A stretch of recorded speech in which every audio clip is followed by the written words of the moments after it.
بسم اللہ الرحمن الرحیم۔ استخارے کے مختلف طریقے ہیں، جن میں سے ایک استخارے کا عمل جو پہلے بتلا دیا تھا تسبیح کے ذریعے سورہ اخلاص کا عمل تھا، تو آج دوسرا طریقہ بتلایا جائے گا۔ تو پہلے بھی عرض کی تھی کہ جو استخارہ ہے تو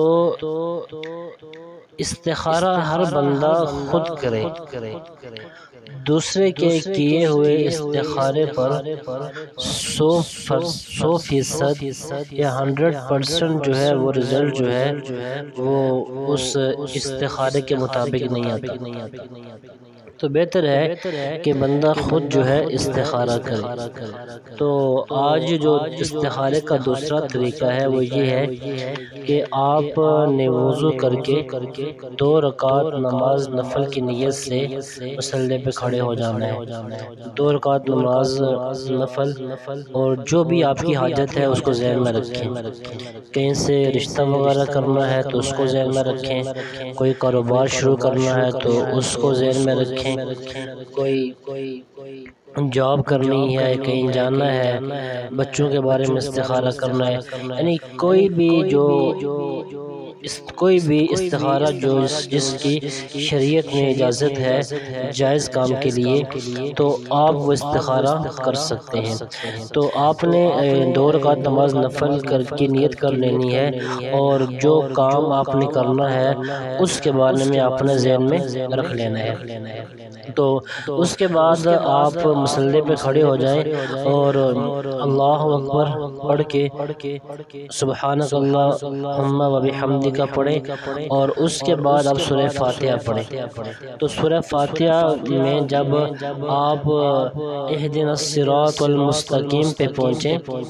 تو آپ نے اہدنا الصراط المستقیم اور ساتھ صراط الذین انعمت علیہم یا اہدنا الصراط المستقیم تک پڑھ لیں، یہ بھی کافی ہے۔ تو اہدنا الصراط المستقیم کو آپ نے کم از کم 41 مرتبہ دہرانا ہے۔ تو اب جب آپ پڑھیں گے اہدنا الصراط المستقیم تو وہاں پر یہ ہوگا کہ اگر وہ کام آپ کے لیے بہتر ہے تو آپ کا جو دایاں کندھا ہے تو اس میں یا تو درد ہونا شروع ہو جائے گا، یا اس میں بوجھ پڑنا شروع ہو جائے گا، یا وہ حرکت کرنا شروع ہو جائے گا، یعنی موو کرے گا، پھرنا شروع ہو جائے گا۔ تو اگر دایاں کندھا حرکت کرے، اس کو درد شروع ہو جائے یا اس پہ بوجھ وغیرہ آ جائے، تو یہ اس بات کی دلیل ہے کہ یہ جو استخارہ جو کام آپ کر رہے ہیں، کوئی رشتہ کر رہے ہیں، کاروبار کر رہے ہیں، یا کوئی بھی کام آپ کر رہے ہیں، یہ آپ کے لیے بہتر ہے۔ لیکن آپ جب اہدنا الصراط المستقیم پڑھیں اور آپ کا بایاں کندھا جو ہے، بایاں بازو جو ہے وہ گھومنے لگ جائے، یا اس پر وزن پڑ جائے، یا اس پر درد شروع ہو جائے، تو یہ اس بات کی دلیل ہوتی ہے کہ یہ کام آپ کے لیے بہتر نہیں ہے۔ تو اگر پہلی رکعت میں ایسا نہ ہو تو دوسری رکعت میں ضرور ایسا ہوگا، یعنی دونوں رکعتوں میں اہدنا الصراط المستقیم آپ نے 100 مرتبہ 41 مرتبہ پڑھنا ہے۔ تو اگر پہلی رکعت میں ہی آپ کو معلوم ہو جائے کہ دایاں کندھا مرا ہے یا بایاں کندھے نے موو کیا ہے، تو آپ دوسری رکعت میں بھی ایسا ہی عمل کریں،